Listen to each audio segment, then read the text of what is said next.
नमस्कार दोस्तों। आज अपन पढ़ेंगे मारवाड़ का किसान आंदोलन। क्या पढ़ेंगे? मारवाड़ का किसान आंदोलन सन 1921 में शुरू हुआ था। ये किसान आंदोलन मारवाड़ में खालसा भूमि भी किसान जोता करते थे और जागीर भूमि भी जोत लिया करते थे। मारवाड़ जो रियासत थी, ये मध्यकालीन राजस्थान के इतिहास को जब पढ़ते हैं तो हम पाते हैं, आज तो क्षेत्रफल की दृष्टि से देखें तो जैसलमेर सबसे बड़ा जिला है, लेकिन उस समय यानी कि तत्कालीन समय में मारवाड़ रियासत जो थी ये राजस्थान की सबसे बड़ी रियासत थी। दोस्तों, मारवाड़ की किसान आंदोलन का नेतृत्व किया था जयनारायण व्यास ने और मारवाड़ की किसान आंदोलन का सूत्रधार मानते हैं मोतीलाल तेजावत को। यहाँ पर जो सबसे पहला जो रिवोल्ट हुआ, विद्रोह जो हुआ, आंदोलन जो हुआ, उसे अपन कहते हैं माप तोल आंदोलन। मारवाड़ के किसान आंदोलन से संबंध रखता है माप तोल आंदोलन। यह लगभग 1920-21 में होता है और इसका नेतृत्व करते हैं चांदमल सुराणा। चांदमल सुराणा बणिये थी जाति से माप तोल से संबंधित उनका अक्सर कार्य रहता था। तो उस समय क्या हुआ, यहां पर मतलब मारवाड़ रियासत में 100 तोले का एक शेर हुआ करता था, जबकि ब्रिटिश कंपनी में 80 तोले का शेर होता था। तो मारवाड़ सरकार ने सोचा क्यों न अपन भी 80 तोले का शेर कर दे, मतलब इससे शायद सरकार को कोई फायदा था। तो सरकार ये निर्णय लेती है कि अपन भी 80 तोले का शेर करेंगे और इस निर्णय पर सरकार के द्वारा जो ये निर्णय लिया गया था, इस निर्णय का चांदमल सुराणा के नेतृत्व में विरोध किया गया। जब ये विरोध अधिक शक्तिशाली हुआ, संपूर्ण जनता में जब रोष फैल गया, तो सरकार के द्वारा ये निर्णय 1921 में वापस ले लिया गया। मारवाड़ के किसानों की यह प्रथम विजय होती है कब? 1921 में।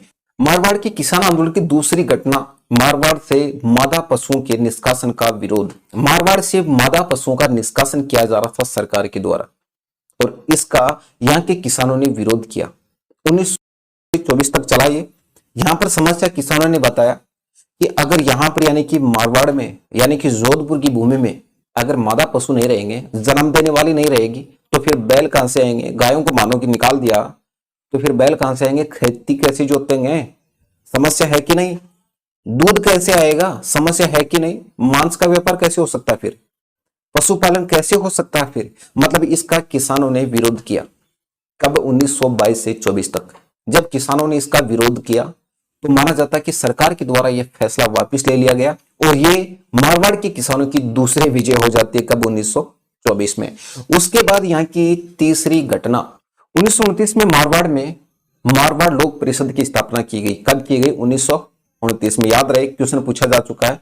1929 में यहाँ की जो है मारवाड़ लोक परिषद की स्थापना कर दी जाती है और यहाँ पर सरकार ने सोचा कि मारवाड़ लोक परिषद से अगर जनता यानी जनसमूह अगर जुड़ गया तो विद्रोह होगा, आंदोलन और ज्यादा बढ़ सकता है, तो इससे अच्छा है कि किसानों की मांगे स्वीकार कर ली जाए।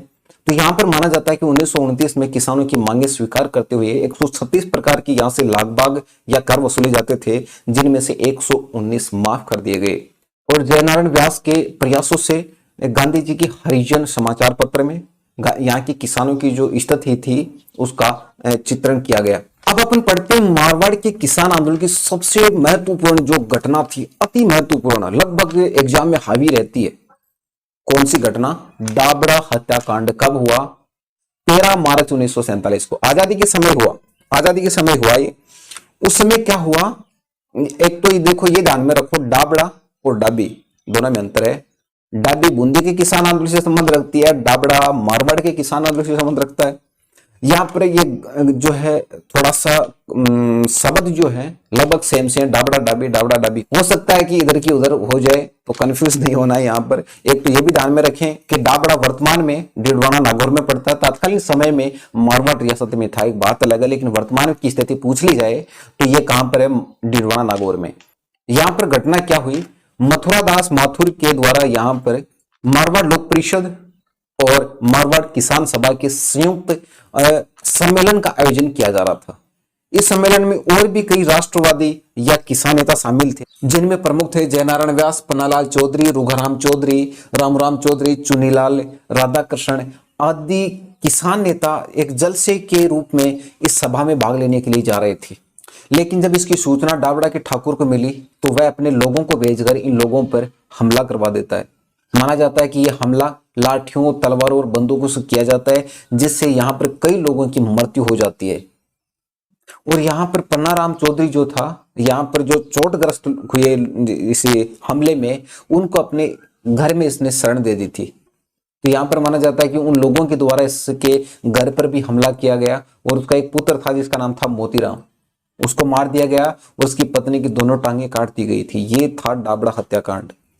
इन किसानों पर लगे मुकदमे तभी वापस लिए गए जब 1948 में मारवाड़ में लोकप्रिय सरकार बन गई थी और उसके बाद 6 अप्रैल 1949 को मारवाड़ टेनेंसी एक्ट पारित किया गया और जिसके तहत इन्हें खातिरदारी देकर अधिकार दे दिए गए यहाँ के किसानों को। दोस्तों ये था मारवाड़ का किसान आंदोलन। दोस्तों इस वीडियो में आज इतना ही, मिलते हैं दोस्तों अगले वीडियो में, तब तक के लिए आपका बहुत बहुत धन्यवाद।